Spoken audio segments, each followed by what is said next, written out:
right, all right. Can I get one more shout to get me going this morning? Come on. All right. All right, good stuff. It's all good. Well, I'm so glad that you're out here today joining us. We're so pumped that you're joining us. Let me look into the camera real quick and just welcome everybody that's home watching online today. We love you, church family. Can we put our hands together and welcome everybody that's at home this morning? Oh, good stuff. Well, hey, if you've got the City Light Church app, you can pull out your smartphone if you'd like and go to our message note tab and you can follow along today. If you don't have the app, well, you're missing out. There's so many great things on there. You can just jump in and get all the goodness just for free. It's amazing. But we're going to be jumping into our series today. And we've been in this series on the book of James, and it's been such an amazing series as we go through kind of just chapter by chapter and looking through what James, the brother of Jesus, actually said and what we can take away from. I was thinking about this as I was preparing. You know, I don't know how you grew up. I grew up a little bit different probably. I grew up where we were a little poor. And so we grew up, we didn't have a lot of stuff at times. And so, you know, we just kind of just made it every week, you know, just kind of made it whatever we had, we did it. I grew up in Auburn Hills, which is in this city, not too far from here. And, you know, we just didn't have a lot growing up. But whenever my mom came home and she had grocery bags she was carrying in, it was a good day. Come on, somebody. Like all the young men in here, it's like, man, when mom came home with some food, it was like, we got some snacks. We got some new things to pillage. You know, we got some new things to eat. And it was just great. I loved it when mom would come home with food. But like I said, we were a little poor. And so sometimes maybe like we didn't have enough money to get the good stuff. And so we'd have to get like the off-brand stuff. I mean, like we were poor. Like we would take our pop bottle cans back to the store, get our 10-cent deposit, and then go get an 89-cent cheeseburger pour. Like that's how poor we were. It's okay. That's what was us. So like sometimes we just didn't have enough money to get the good stuff. And so we would get like the off-brand stuff that costs a little bit cheaper. Now, if you get off-brand stuff, this isn't to make fun of anything. This is my story. This is what we did. And so like my mom, you know, like she would come home and I love Dr. Pepper. Anybody love Dr. Pepper in the house today? Okay, I love Dr. Pepper, but she would come home and she would have something like this. She would have, you know, Dr. K. And I'm like, Mom, this ain't Dr. Pepper. Like, I don't know who Dr. K is and I don't know where he got his degree at, but this is not Dr. Pepper. I don't know about this. I'm not sure, Mom, or whatever. And so I'd say that we would get, you know, I love Fruit Loops. Any Fruit Loop lovers in the house? Fruit Loops? Come on, couple Fruit Loops, okay? All right, cool. But I love Fruit Loops, but we would get things like this, you know. Instead, we get Fruity O's or Fruity Rings. That's what we got. It was just like, Mom, I appreciate it. This is good, but this just isn't the good stuff. This isn't what I really want, you know. And she'd also get, you know, things like this. You know, ever heard of, I can't believe it's not butter? You know, you ever heard of that? Okay. But she would get something like this that says, wow, I really thought it was butter. You know, like a little off-brand, you know. And then when days were really bad, you know, she would come home with something like this in the bag. And this just meant, hey, it's mystery time. It's mystery food. Could be cream corn, could be green beans, could be beets. I don't know, but it's a surprise, and we're gonna find out together because it was on sale because there was no label on the can. Like, that was us growing up. But it was funny because I was thinking about this. It was interesting is that, you know, these off-brands that you can buy, they're fine, they're good. They're just not the name brand. They're just not the right one. You know, they may taste a little different. It's like, I can get by with this, it's okay. But it's just not what you're really looking for at times. And it's interesting to me because James, in his writing, he begins to break down this understanding that sometimes in life, there are things that we can begin to adopt into our life. There's things that we can start to believe. There's things that we can start to kind of put into our spirit, into our mindset. But it's just not, it's like the off-brand. It's just not the truth. It's not the full truth. It's kind of like what he calls two different kinds of wisdoms. There's wisdoms that are from the world and there's wisdoms from God. And he says, listen, the wisdom from the world, it's an off-brand. It's not what you want. It may be okay. You may get through life, but it's just not exactly what really is out there and available for you. And he's like, I got something better. God's got something so much better. If you've been with us at all for this last series, or this series that we've been in, we've been talking about James and how, he's the brother of Jesus. He was the pastor after Jesus' resurrection in Jerusalem for about 30 years after that moment. And this was a time that the church in Jerusalem was under great strife. They were persecuted like crazy. People that were beginning to follow Jesus left the Jewish tradition, and they were getting persecuted for this. They were not, the temple in the Jerusalem would not take care of anybody. It was just a chaos. They would be arrested because they were following Christ. That's how much Jesus meant to these early first century followers, that they would risk everything because he meant everything to them, and they were willing to risk whatever would happen to them because they experienced something so real. And James talks about this idea that, hey, there's gonna be trials and temptations out there, but through the trials and through everything that you're going through, you can still have hope. God is still with you, that you don't have to look at what you're going through and thinking it's the end of the world, but God is able to sustain you through it all. And then he even breaks down and gets into this whole idea that, even in the midst of, hey, we're going through a hard time, we should still be quick to listen and slow to speak. He talks about this in the next chapter. He's like, hey, sometimes we can be people that are really easy to spout things out and talk and do different things. But he says, listen, just slow down and just kind of be quick to listen and slow to speak. And then last week we even talked about where James kind of breaks it down and says, listen, your words are so powerful. The words that we use and come out of our mouths are so powerful. We got to be careful how we talk to other people that we love, people that we don't even know, because we're representing Christ. And our words can actually hurt somebody in such a deep way that they travel the rest of their life with these hurt words that they're carrying their whole life. And James encourages us to, hey, be careful in this. Be careful with your words. And so today, like I said, James kind of switches topics. And he goes into a little bit of a different direction. He's writing his account, he's writing his letter to first century Jesus followers. And after he gets done talking about the words, he kind of goes into this other idea and he goes, oh, and by the way, like I said, there's two kinds of wisdoms out there. There's two types of wisdoms in our world today. And the one is just an off-brand. You don't want it. But there's another one that is always going to give life and bring life to your situation. So let's jump into James chapter 3 today. And it says this, he's writing and he says, who is wise and understanding among you? Let them show it by their good life, by deeds done in humility that comes from wisdom. Remember, James is a guy that is pastoring a church through a lot of difficult seasons. And he's saying, listen, in the midst of the difficultness, you can still live life. You can still have a good life. You can still have wisdom. You can still do good deeds in our world today, because you can still do that in the midst of it. And when you're able to do that, he says, that's wisdom. That's wisdom from the Lord. I don't know about you, but I've learned this. If you're taking notes, you can write this down, is that knowledge comes from education, but wisdom comes from God. Wisdom comes from the Lord. We can have all the knowledge that we can get. Our heads can be full of knowledge, and it's so good. We need knowledge. But true wisdom comes from the Lord. True wisdom in a situation of how to operate when something's above your head and you don't know where to go, you don't know where to turn. True wisdom is getting understanding from the Lord. And it's not education, it's totally different. And he says, listen, by our good deeds that we're living our life on, he goes, that's wisdom. You can have wisdom in the middle of this. And what I want us to understand today, and a lot of us know this, but listen, Christianity is all about a transformed life. It's not about getting a bunch of head knowledge and then trying to stuff our brains full of information. It's a transformed life. It's understanding that the God of this world, this universe, has created all things, and that he is madly in love with us, and that when we give our lives into him and let him have his way in us, it changes us from the inside out. Like, it changes us to a place where you may not even recognize yourself at times. Like, I will bump into friends' parents that I grew up with in high school.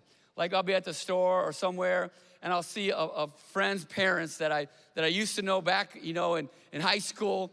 And they always ask me, well, Jason, oh my goodness, how are you doing? What are you doing now? I'm a pastor. And they're like, are you serious? You are a pastor. And they always say this. I was worried about you back in the day. I was worried. And I always think this, but I never say it. I always think, I was hanging out with your son. I know what he was doing, and it was a lot worse than what I was doing. You need to have been praying for him, because I know he's gonna make it. But I don't say that because I'm always nice, and I just say, well, it just shows you there's a God in heaven. Come on, somebody, that's it. That's it. But listen, God will teach you things. He will show you things where you don't even recognize yourself. Desires change, things change. And what I wanted to hammer down today is understand that Christianity is a transformed life. Wisdom that comes from the Lord. Not this earthly wisdom that we can gain and it's good at times, but there's something that is much more valuable than earthly wisdom. I love what Paul even says in 2 Corinthians. You know this verse probably, but it says, therefore, if anyone is in Christ, the new creation has come. The old is gone and new is here. The reason why I'm hitting this today is because I don't want to come into this place this morning, talk about wisdom, and it just get in here. The wisdom that we're talking about has got to get in here. It's got to get in our hearts. Our hearts have to be open to what God wants to do, because when we open our hearts to him, man, all things are possible. Things begin to change, and you begin to see the hand of God working in your life. And back to James in verse 14, he says this, but if you harbor bitter envy and selfish ambition in your hearts, do not boast about it or deny the truth. Because such wisdom does not come down from heaven, but it is earthly, unspiritual. And he even says this word, it's demonic. It's crazy. In other words, he says, listen, there's wisdom that's out here in this world that is actually for selfish ambition, selfish gain, meaning that we're only concerned about ourselves. We're only thinking about ourselves. We're not thinking about anybody else. We're just thinking about what we got to do, how this situation affects us, what's going to happen about me. And James is saying, listen, that wisdom's not from the Lord. Because we need to have wisdom that is thinking and cherishing other people and not just being so focused on ourselves. But he's like, listen, he goes, such wisdom doesn't come from heaven. He goes, it's earthly, it's unspiritual, it's demonic. Pretty strong language there. But it's interesting because even Paul says in 1 Timothy chapter 4, he says the Spirit clearly says that in later times, or some translations say in the last days, some will abandon the faith and follow deceiving spirits and things taught by demons. In other words, what he's saying here is, he's like, listen, there's gonna be a day that some people are gonna walk away from everything they know to be true about God and his word and his goodness, and they're gonna hear something that maybe sounds good, something that maybe is like, wow, this seems like it should be right. This seems like it could be good. And it's gonna be something that is completely contrary to God's word, and that people that are been in the faith for a long time are gonna begin to follow some other kind of ideology and walk away from the goodness of God and not realize it, but they're actually being taught by something that is just earthly, unspiritual, and demonic. And Paul even breaks it down that way. So that's why it's important to gain godly wisdom. I don't want to live my life by the rules of something else. I don't want to live my life by the influence of something else. I want God, his wisdom to be penetrating my heart and know in every situation that I can have his wisdom and his grace and his guidance in that situation. Back to James in verse 16, he says this, for where you have envy and selfish ambition, there you find disorder and every evil practice. He's saying, listen, when you're just living for yourself and you're just focused on you, he goes, you can live, your life's gonna be in disorder. You may not realize it, or maybe you do. He's like, but there's gonna be moments in your life where you're just gonna be like, oh my goodness, I feel like my life is out of control. It's because we're living for ourselves.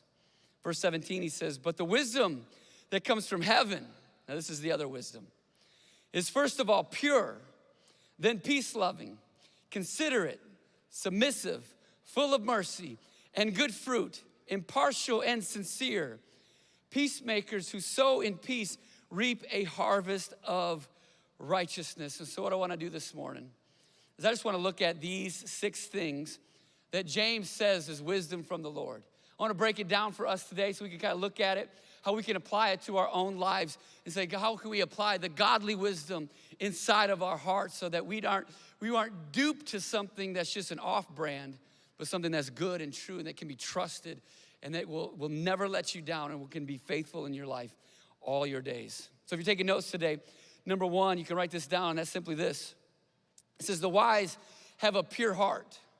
The first verse right there, he says, but the wisdom that comes from heaven is first of all pure. And James is making this a very, very important statement. He's saying, listen, first things first. He goes, if you want wisdom, your heart's got to be pure. Your heart's got to be in a place where you say, God, I need you to purify my heart. Like I've got some stuff in there that I don't like. I got some anger. I got some deceit. I got some selfishness. I got some things that are just not really what I really want to be, what I want to have in my life.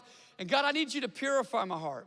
God, I'm laying my heart down before you. I need you, God, to speak to me and show me areas of my life that I have missed it on. And God, I need you to purify my heart. I love what David even said in the Old Testament, a great biblical figure. He said this in Psalms. He says, search me, God, and know my heart. Test me and know my anxious thoughts. See if there's any offensive way in me and lead me in the way that is everlasting. David's just saying, listen, God, I'm an open book. I'm an open book to you, God. I need you because with the way I'm living my life, it's just not working. I feel like it's in disorder. And God, I need you to search my heart. I need you to purify my heart. I need you, God, because what I'm doing just ain't working. I think that's one of the things that we've got to come to a place where we're not afraid to say, God, I need you to look in here. God, I need you to look in here. Like, I want godly wisdom. I want to know what to do in some situations that are really tough. But God, first and foremost, I need you to have full access to every component and department in my heart. I need you in here. I need you to show me. I need you to have place and room in me. And God, I give you the permission to speak to me. I need you to purify my heart. Let me ask you a question today to think about. It's in your notes as well, but thing to think about is, am I willing to surrender my ways to God's ways? Am I willing to surrender everything? Am I willing to surrender the things that I think I need to do, the things that I want to have for my life, and just say, God, what do you want? Purify me. Are my motives off? Are my thoughts off? Are these desires off, God? I know I really like this, God, but you know what? God, I want what you want. If you want godly wisdom, the first thing we have to do is ask God to purify our hearts. So we need to have pure of heart. But number 2, if you're taking notes, it says this: the wise love peace. It says, but the wisdom that comes from heaven is peace-loving. It doesn't love drama. It doesn't love contention. It doesn't love disputes, conflicts.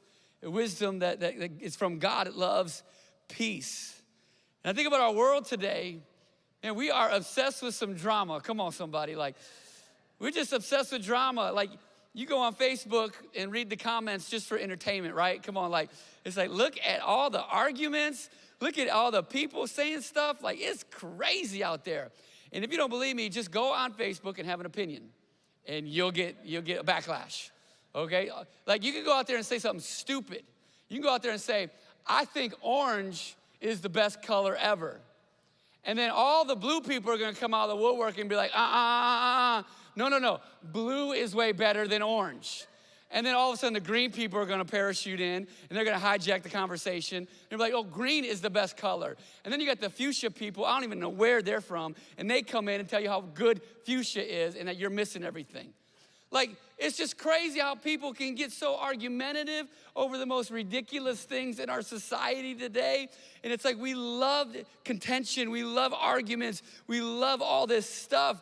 And it says, listen, the peace that comes, the wisdom that comes from God is peace loving. It's saying, hey, you know what, we can have conflicting opinions, and that's okay.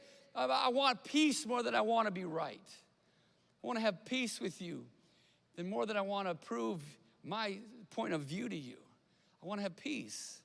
He says, listen, that the wisdom that comes from the Lord is like that. And it's interesting to do today because in our culture, if you have a conflicting opinion with somebody, and you sip and you part ways, it's very easy for one of the parties to then demonize the other person because you have a different belief than I do. And I can't believe you would do that. Oh my goodness, I can't believe, who are you? Oh my gosh, blah, blah, blah, blah, blah. And we demonize each other because we just have conflicting opinions instead of just saying, hey, what brought you to that opinion? How did you get there? What in your life has got you to a place where you thought that? The other day I was sitting down with a friend of mine who is a believer, a Christian, but they've got completely different views on a lot of things than I do.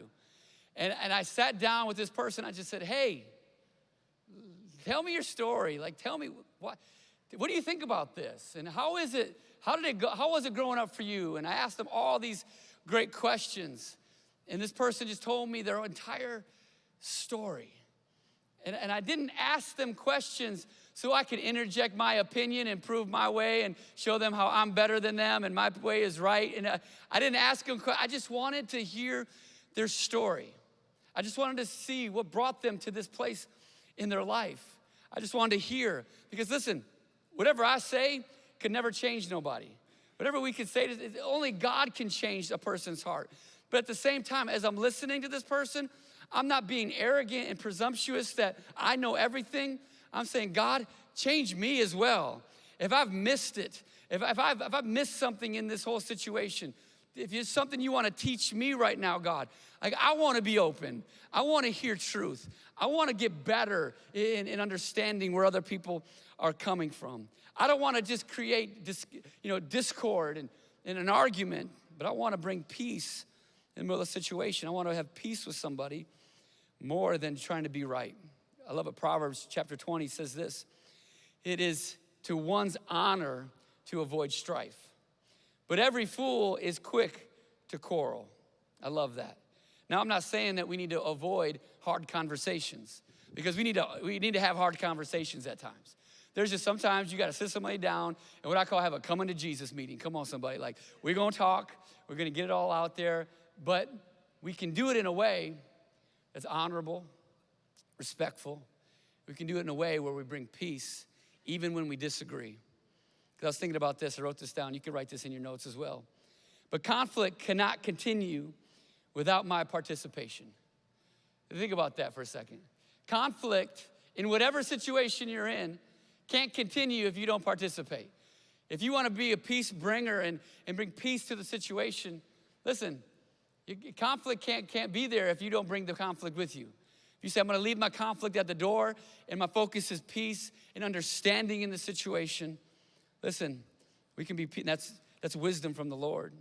Number 3, if you're taking notes, it says this, and it says, the wise treat others the way they want to be treated.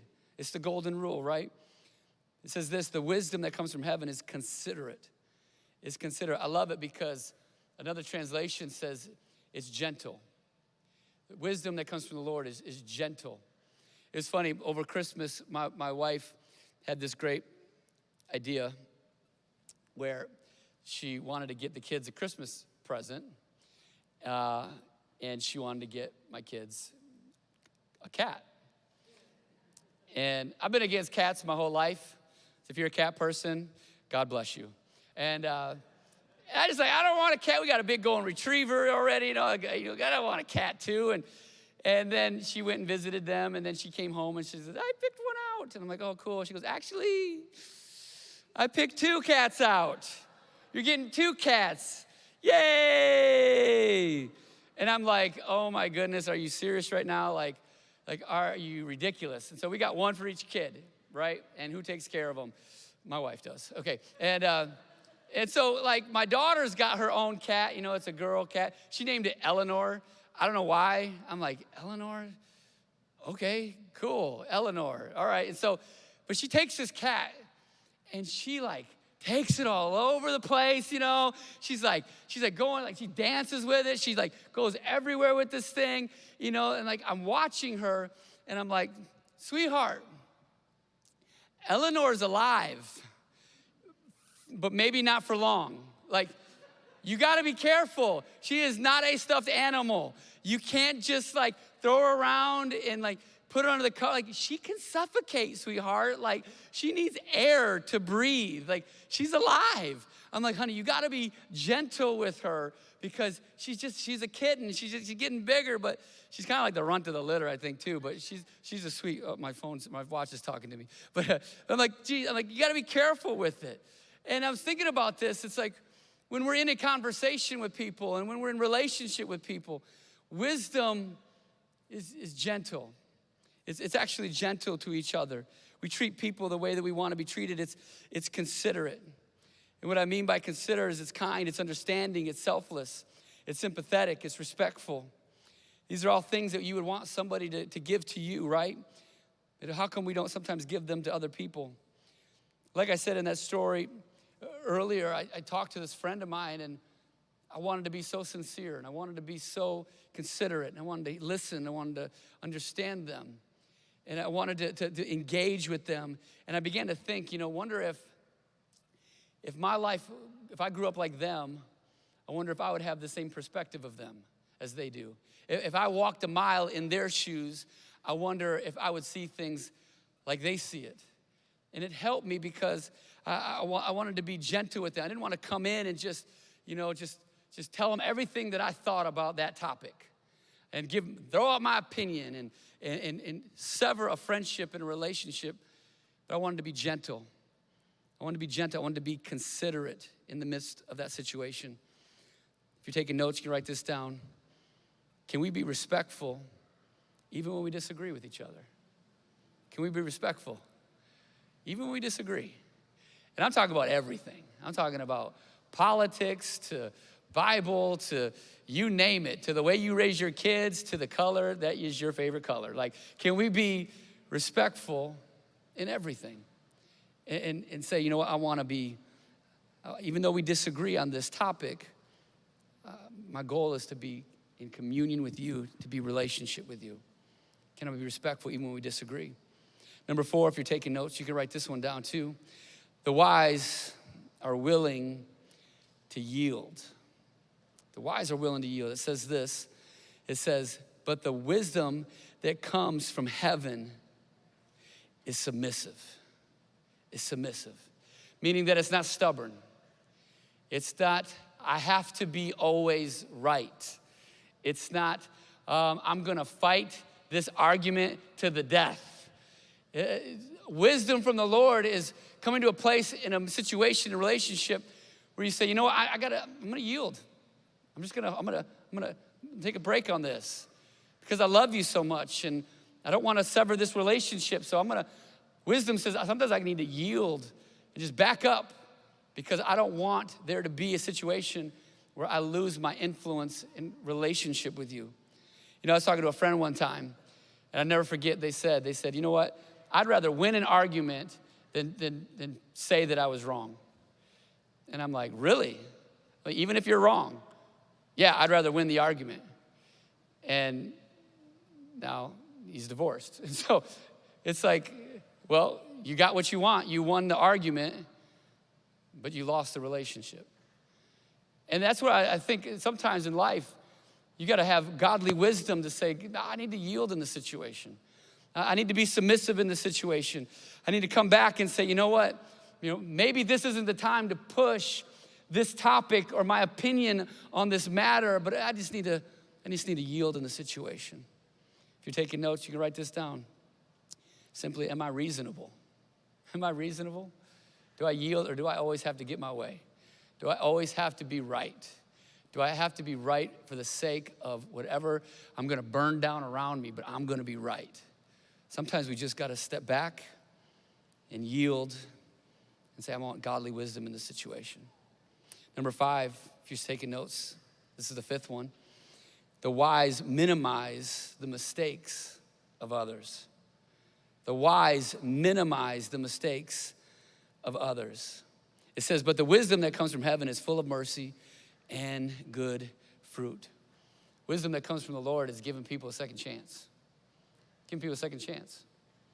And guess what? Probably a third chance. Probably a fourth chance too. I mean, come on, somebody. It's like we gotta give like 10,000 chances sometimes. If you're married, it's like 1,000,000 chances, right? Like, it's saying, hey, you know what? I'm gonna be somebody I'm gonna minimize the mistakes of other people. You know, if you're a parent in here, you got kids, and I'm sure they make a ton of mistakes, and mine do. And one of the things I try to do is I don't maximize the mistake. I'm not perfect, you know, but I try to not maximize it. There's a mistake, especially my son.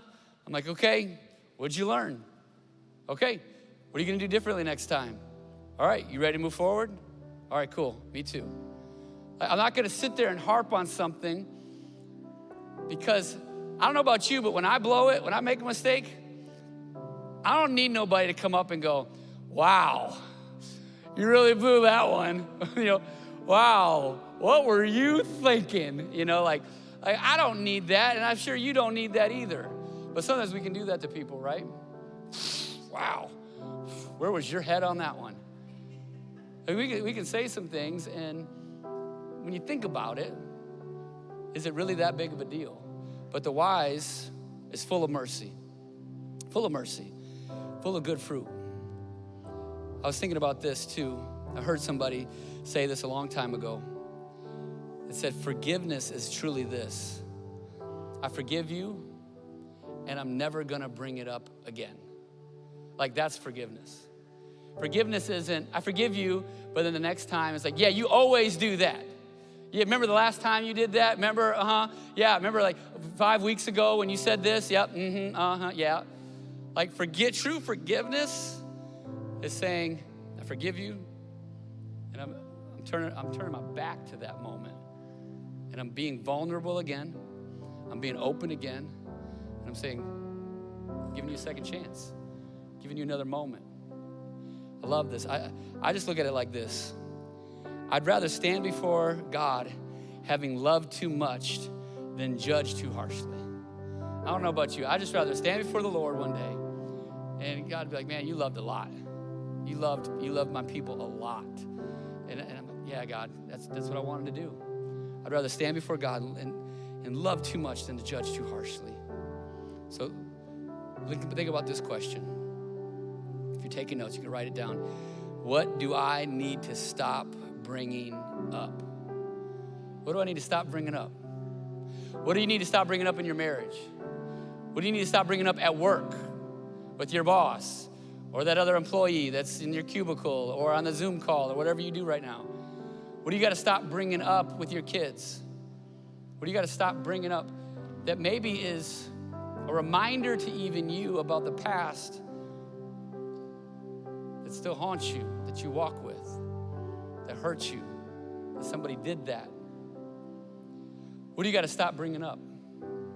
Because listen, wisdom is full of mercy, full of mercy. Just, I'm not minimizing the hurt. I'm not minimizing the pain, trust me. But I got to let it go. I got to move forward. And I'm going to let godly wisdom in my heart to move forward. The last thing is this, number 6. The wise are authentic.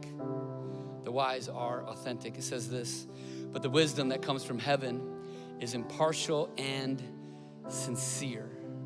I love it because in the original language that this was written in the word sincere in the Greek actually stems from the word hypocrite. And we all know what a hypocrite is, but actually when James was writing this back in the first century, the word hypocrite actually had more to do with theater, like a play. And so what would happen, and maybe some of you know this, is that they would do a theater, a play for the people, and they wouldn't have enough actors or actresses. And so they had all these masks in the back, and then the same actor could play multiple roles. Could come out and have a mask on and be this dude, and then go in the back, change mask, come out and be another dude. And they called that person a hypocrite. It wasn't necessarily bad back then. That was just their role that they did in the play, in the theater. But listen, I love it because James breaks it down, and he used this kind of a word to say we're sincere, meaning we're not gonna be one way over here and then be this way over here. He said we're not gonna be people that are living behind the mask. And I know we've all been wearing masks for over a year now, and and I understand that, and that's been good. But at the same time, I think what James is saying is he's like, listen, we gotta be sincere where it's time to take off the mask spiritually and let somebody in. Let somebody in to know the real you. Let somebody in to know what's really going on. Being sincere, being open. You want wisdom from the Lord? He's like, man, be sincere, be open, be honest. Share with people. And you don't have to share with everybody all the things you're going through. But he says, listen, you got to find somebody. That's why our small groups here at our church, which we call city groups, are so important, because you may not, share everything to everybody, but there'll be a person that you meet that you connect with, and then you just begin to get to know them, and then there's going to be a time eventually, it probably won't happen on the first or second or third meeting, but eventually you get together and you begin to develop trust, and you begin to develop just this faith in each other, and you say, man, this is what I'm really going through. This is what my marriage is like right now. This is what my finances are, and I don't know what to do, my job situation. This is what I struggle with that nobody knows, and I'm so scared to tell anybody because I don't want anybody to think differently of me. But wisdom that comes from the Lord is sincere. It's open. It's honest. It's saying, this is me. So if you're taking notes today, this last idea is simply this. So what am I hiding? If you're taking notes, write that down. What am I hiding? What have I been hiding in my life? What is it time to say, God, here it is. I need you to purify me. But God, I'm going to share with others as well. And it's going to be risky at times. It's going to be scary at times. But if you want godly wisdom, he says this is going to bring the freedom and the wisdom and the truth that you want. See, I think a lot of us, we're alone in our thoughts too often. We're alone in our struggle too often. And that's exactly where the enemy wants us to be. That's exactly where the enemy wants us to be. Unspiritual, earthly, yeah, keep it in. Don't say anything to anybody. Yeah, that's exactly what the enemy wants. But true wisdom says, no, I need help. This is where I'm at. So why does God in James here put so much emphasis on wisdom? Well, the last verse kind of tells us. James 3:18, it says this. It says, peacemakers who sow in peace reap a harvest of righteousness. I love that. Peacemakers who sow in peace reap a harvest of righteousness. I love it because I don't know if you're aware of this or not, but if you're a Jesus follower in this place today, like the goal of our life is to leave this room and to infect the world with peace and the love of Jesus everywhere that we go. That we're supposed to be agents of peace, where we bring peace to other situations, people, things at work, things in family. That we're just supposed to show up and just bring peace in that situation and just be a peacemaker wherever we go. And I know that's hard sometimes, but that's what God is calling us to be, not somebody that brings strife, not somebody that when you walk into that family gathering, they're like, okay, let's everybody go to the other room right now. Like you want to be somebody that is bringing peace to the situation, love and understanding and gentleness, and saying, hey, how can I help the situation not bring more conflict and hurt to the situation, but bring peace? I know a lot of you know that I've been going through my health situation, and for those of you who don't know, I'm in need of a liver transplant, which I'm getting in June 16th, so I'm excited, pumped about that. So I'm pumped about that, and we'll share more details about what that's gonna look like for the church and going forward, but just so y'all know, we're still having church every Sunday, and I expect y'all to be here. I'm taking attendance from my hospital bed, okay, so, but we've been with the Cleveland Clinic, and we went down there one day, and I met this nurse. He was a great dude. I mean, they have some of the best people down there working, and I met this guy, and he was doing some blood work or something, and we were just talking, and he said, man, he goes, are you scared to death of COVID? And I looked at him, and I'm like, no, I'm not scared to death of COVID. And he looked at me like I just swore at his mama, you know, like he looked at me like I just said something so bad to him. And I said, listen, wait. I said, I'm not being arrogant. I'm not being stupid. I wear a mask. Like I'm doing everything that they're telling me to do. Like I'm not being arrogant in this whole situation, but I'm not scared. And he's like, well, why aren't you scared? I said, well, you know, I have peace from the Lord. I have peace in the situation from God, that he holds my life in his hands, and I'm okay with that. Whatever happens, but I know that God has more for me to do, and so I'm just continually stepping every day in faith and knowing that God is with me. And I have peace about everything.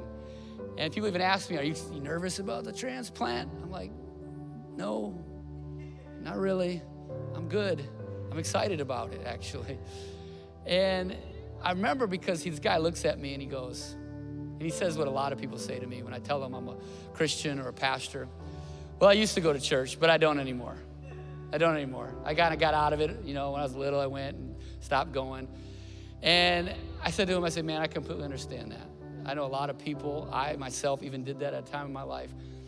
I said, but I tell you what, man, in this life right now, and all the chaos that's happening in our world right now, I need something and someone that I can hold on to in the midst of the storm, in the midst of the chaos, in the midst of the dysfunction and the disorderly. I need something to hang on to that give me peace in the middle of the storm. And that only peace comes from the rock, and that is Jesus Christ. That is him and him alone. And I said, listen, man, I said, I don't know how I could make it going through everything that I'm going through physically if I didn't have Christ in my life. If I didn't have Christ in my life, my liver is failing. We got COVID. I'm pastoring a church. I got 2 cats in my house. Jesus, help me. I need Jesus so much. And I don't know how I could have got through any of this stuff without him. And I'm like, he brings me and gives me peace. And listen, I wish I could say, that this nurse gave his life to Christ right there in that moment. But what I can say is that in that moment, I brought peace to this guy. I brought peace. I said, man, I got peace, and I hope you can have some peace too, because it's what we need. And I hope that maybe he thought about it later. I don't know. I know I've been thinking about him and praying about him. But what if he just encountered a little bit of peace in that moment, and then God did something else later that maybe I'll never know till heaven? But my job is not to figure out all the details. My job is just to be a peacemaker in the middle of that situation. So where are we at? Do we have wisdom that's just from the earth, that's unspiritual, demonic, that we're following something that we think may sound right, but it's just not true? It's just not godly wisdom. It's not founded on his word. Or are we people that are saying, God, I want your wisdom above all other else. I don't need the off-brand, God. I need your brand. I need your wisdom in my life. And I know that when we gain that kind of wisdom, man, we'll experience the life that Christ truly wants for us. If we could stand up today as we close this message, that would be amazing.